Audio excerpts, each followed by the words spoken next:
Assalamualaikum warahmatullahi wabarakatuh. Perkenalkan, saya Nabila Al-Husnaini. Saya dari kelas Biologi 2 Standbook 2021, di mana pada kesempatan kali ini saya akan menjelaskan tentang materi biolistrik. Nah, di biolistrik ini akan membahas seputar kelistrikan pada material biologi, khususnya pada materi ini pada tubuh manusia. Listrik tidak akan terlepas dari magnet, maka dari itu di mana ada listrik, di situ ada magnet. Nah, kata listrik sendiri berasal dari bahasa Yunani yang artinya elektron. Listrik merupakan aliran elektron-elektron dari atom pada sebuah penghantar, di mana arus listrik timbul karena adanya muatan listrik yang mengalir dari positif ke negatif. Nah, jika kita perhatikan, di sini ada suatu penghantar atau konduktor. Anggap saja ini merupakan baterai, di mana sisi negatif ini merupakan elektron dari suatu atom yang pindah ke atom yang lain, karena sifatnya muatan negatif akan mendekati muatan positif. Jadi listriknya ada karena aliran-aliran atom dari suatu atom ke atom yang lain. Kemudian listrik muncul karena muatan yang mengalir dari muatan positif ke muatan negatif. Lalu timbullah arus listrik. Lalu seperti yang saya katakan tadi, jika ada listrik maka ada magnet. Nah, magnet sendiri berasal dari bahasa Yunani yang artinya magnes atau magnetis litos, yang berarti batu dari magnesia. Magnet merupakan benda yang dapat menarik suatu benda lain yang sifatnya seperti besi, baja, dan lain-lain. Seperti ilustrasi di sini, yang di sekitarnya saat benda magnet mendekati logam sehingga ia tertarik ataupun mendekat. Nah, kemudian komponen listrik dalam tubuh manusia. Di komponen ini, listrik dalam tubuh manusia timbul karena dihasilkan oleh sel saraf. Di dalam badan terdapat bagian-bagiannya, yaitu ada nukleus, dendrit, akson, dan selubung-milin dan seterusnya, yang mempunyai sifat atau fungsi masing-masing. Bagaimana munculnya komponen listrik dalam tubuh manusia? Sumber utamanya dihasilkan oleh sel saraf ini. Nah, sistem saraf juga dibagi menjadi dua bagian. Yang pertama, sistem saraf pusat, di mana terdiri dari otak, medula spinalis, dan saraf perifer. Saraf perifer juga dibagi menjadi dua bagian. Yang pertama afferent dan yang kedua efferent, di mana afferent berfungsi mengirim informasi ke otak atau medula, sedangkan efferent kebalikannya, dari otak atau medula spinalis ke otot dan kelenjar. Jika kita perhatikan ilustrasinya, ada tiga bagian utama, yakni otak, medula spinalis, dan saraf perifer ini, yang termasuk sistem saraf pusat. Lalu sistem saraf perifer terbagi menjadi dua bagian juga, dari otak ke otak dan dari otak ke otot dan dari otot ke otak.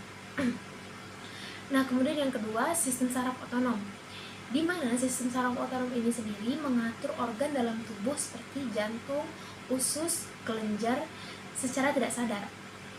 Sistem saraf otonom juga dibagi menjadi dua kelompok. Yang pertama, sistem saraf simpatik dan sistem saraf parasimpatik. Perbedaannya yaitu jika sistem saraf simpatik berfungsi untuk meningkatkan denyut jantung, sedangkan saraf parasimpatik menurunkan denyut jantung. Atau contoh yang lain, misalnya pada mata saraf simpatik dilatasi pupil, sedangkan parasimpatik kontraksi pupil. Yang intinya dikatakan saraf otonomi ini yang mengatur organ-organ dalam tubuh. Kemudian terkait dengan distribusi tegangan listrik sepanjang membran sel. Membran sel saraf dalam kondisi istirahat nilainya setara dengan minus 70 mV, yang dimana ini merupakan tegangan yang terdapat pada membran sel. Kemudian konsentrasi ion di dalam dan di luar sel saraf yang sedang istirahat, di mana utamanya yaitu ion kalium colored, yang kemudian nilainya jika di dalam sel sarafnya seperti di gambar masing-masing nilainya, dan di luar sel seperti ini. Kemudian susunan muatan pada setiap permukaan membran sel saraf menyerupai kapasitor yang bermuatan. Kapasitas ini mempunyai dua keping sejajar, yang dimana Pendekatannya, jika sel saraf diambil secara garis besar yang menyerupai bentuk kapasitor di mana terdiri dari bagian dalam muatannya yang positif, sementara bagian luarnya bermuatan negatif. Medan listrik di antara kapasitor prasejajar ini seragam dengan persamaan yang dinyatakan minus dV per dL, yang dimana ini merupakan beda potensialnya. Selanjutnya, perjalanan impuls melalui sinapsis. Nah, jika tidak ada rangsangan, maka neuron dalam keadaan istirahat. Saat neuron dalam keadaan istirahat, maka muatan listrik yang di luar menjadi positif, sedangkan yang dalam menjadi negatif, di mana ini disebut dengan kondisi polarisasi. Kemudian, jika ada rangsangan, maka bagian tubuh yang akan mengenalinya, atau disebut juga reseptor, yang kemudian menimbulkan impuls saraf yang tadinya semua negatif karena adanya rangsangan dan positif. Rangsangan dapat berupa mekanik, suhu, listrik, maupun kimia. Lalu, impuls saraf terjadi karena adanya perubahan dari keadaan polarisasi menjadi depolarisasi, di mana depolarisasi sendiri yaitu muatan listrik di luar neuron negatif yang di dalamnya berbentuk positif. Bentuk responnya ketika perubahan kegiatan listrik membran reseptor dan penghantar listrik ke pusat impuls. Kemudian kecepatan impuls. Kecepatan impuls ini bergantung pada diameter. Serat saraf yang mempunyai diameter besar yang dapat menghantarkan impuls lebih cepat dari yang berdiameter kecil. Kecepatan impuls sebanding dengan seberapa besar diameternya. Semakin besar diameter, maka semakin besar pula kecepatannya. Sistem saraf bekerja karena adanya penghantar impuls di dalam sel saraf. Proses munculnya impuls, peristiwa kelistrikan di sel saraf, deparisasi, potensial, aksi, dan polarisasi. Nah, dilihat dari grafiknya, hubungan antara fungsi waktu dengan potensial membran pada saat ini, kondisi istirahat sistem saraf nilainya minus 70 mV, yang dimana batas ambangnya bernilai minus 55 mV. Lalu jika adanya rangsangan, berarti kondisi polarisasinya sampai plus 30 mV. Dengan adanya rangsangan, maka berubahlah arah polarisasinya, yang tadinya di dalam negatif, kemudian menjadi negatif jika keluar, atau kondisi depolarisasi. Kelistrikan otot jantung. Kelistrikan otot jantung juga didapat ada beberapa unsur kelistrikan. Kelistrikan otot jantung berbeda dengan sel saraf tentunya. Dalam sel otot jantung, ion nutrion mudah bocor sehingga tidak perlu rangsangan dari luar, yang membuatnya setelah depolarisasi komplit, ion nutrium akan masuk kembali ke dalam sel, di mana kondisi ini disebut dengan depolarisasi spontan. Nah, kemudian menghasilkan gelombang depolarisasi untuk seluruh otot miokardium. Lalu potensi aksi menghasilkan kontraksi otot di mana bentuknya denyut jantung yang terasa secara langsung. Aktivitas kelistrikan jantung dapat direkam dengan elektrokardiogram, yang dimana menghasilkan grafik elektrokardiogram atau biasa disebut EKG. Seperti pada digambar, merupakan proses pengukuran aktivitas. Nah, fungsi EKG. Fungsi EKG merupakan standar diagnosis aritmia jantung untuk mengetahui aktivitas jantung. Kemudian menandai tingkatan terapi dan resiko untuk pasien yang dicurigai adanya infrak otot jantung akut. Jadi yang pertama dianalisis yaitu kelainannya, kemudian dilakukanlah terapi. Fungsi EKG selanjutnya yaitu sebagai alat terapi penyakit jantung iskemik selama uji stres jantung. Kemudian, fungsi yang lain yaitu mendeteksi penyakit selain jantung, contohnya embolis paru atau hipotermia. Si EKG selanjutnya yaitu membantu menemukan gangguan elektrolit seperti hiperkalemia atau hipokalemia.